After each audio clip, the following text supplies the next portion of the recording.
vibration des fréquences. Et il existe un nombre infini de fréquences. Votre téléphone portable, par exemple, a sa propre fréquence.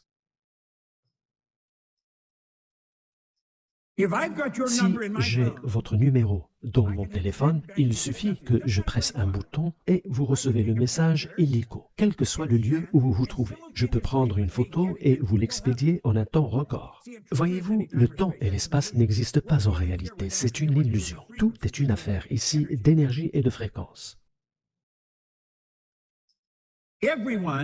Chaque téléphone ici a sa propre fréquence. Savez-vous qu'il y a des gens qui sont capables de transmettre des images mentales à d'autres personnes se trouvant à l'autre bout de la planète, exactement comme vous le faites avec votre portable. La plupart des gens ne cherchent jamais à savoir comment tout cela marche, mais chaque fois que vous pensez, c'est ce que vous faites. Vous transmettez des charges énergétiques. La pensée est une énergie. Les ondes de la pensée sont des ondes cosmiques qui pénètrent la totalité du temps et de l'espace. Comparé aux ondes de la pensée, un laser semble dérisoire. La pensée est l'une des formes énergétiques les plus puissantes et pourtant, nous ne lui accordons que peu d'importance. Tous les grands leaders qui ont existé jusqu'ici sont unanimes pour dire que vous et moi, nous devenons ce que nous pensons.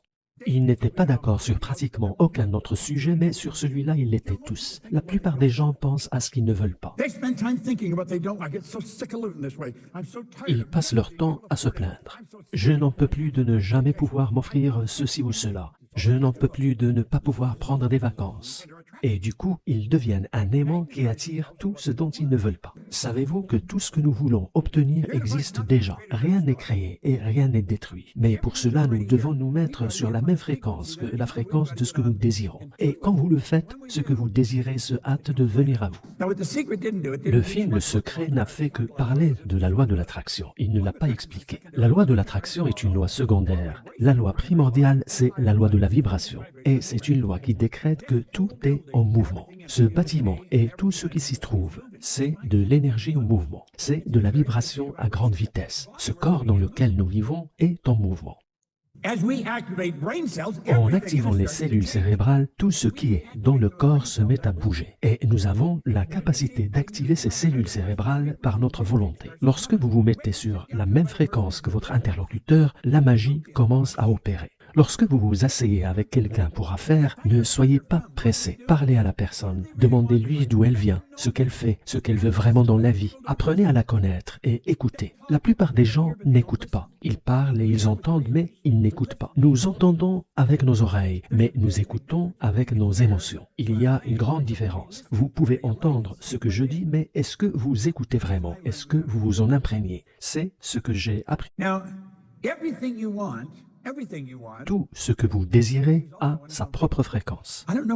Je ne sais pas ce que vous désirez. Si je devais m'asseoir en tête-à-tête avec vous, c'est ce que je chercherais à savoir. Je vous poserai des questions sur ce que vous désirez. La plupart des gens ne savent pas ce qu'ils veulent. Si vous ne leur forcez pas la main, vous ne le saurez jamais. Et n'allez pas croire qu'ils le savent eux-mêmes, car peu de gens le savent. Le plus bizarre dans tout cela, c'est que ces gens ont la possibilité d'obtenir ce qu'ils désirent. Maintenant, considérez vos résultats actuels. Je veux que vous considériez vraiment vos résultats. Si ce sont vos revenus ou votre relation aux autres ou votre santé qui vous viennent à l'esprit, regardez tout cela de près. Vous attirez les choses avec lesquelles vous êtes en harmonie. Maintenant, si quelqu'un m'avait dit ça quand j'ai commencé, je ne l'aurais pas apprécié parce que je n'aimais pas ma vie telle qu'elle était. Pas du tout. Mais nous devons comprendre que rien nous a été donné gratuitement. Nous l'avons gagné. Et si nous n'aimons pas ce que nous avons, nous pouvons le changer. C'est si élémentaire, si simple. Les énergies qui se ressemblent s'assemblent. Cette chose dans laquelle nous vivons est une structure moléculaire, faite d'une énergie considérable vibrant à grande vitesse. L'image que vous voyez sur l'écran est une photographie Kirlian. En 1934, le russe Semyon Kirlian a réussi à photographier la masse. C'est lui qui a perfectionné ce que nous appelons aujourd'hui l'effet Kirlian. Il y a autour de vous un halo lumineux et vous pouvez vous entraîner à le voir ou en tout cas à le sentir. La nature de notre pensée contrôle la vibration dans laquelle nous nous trouvons. Parce qu'en pensant, nous activons des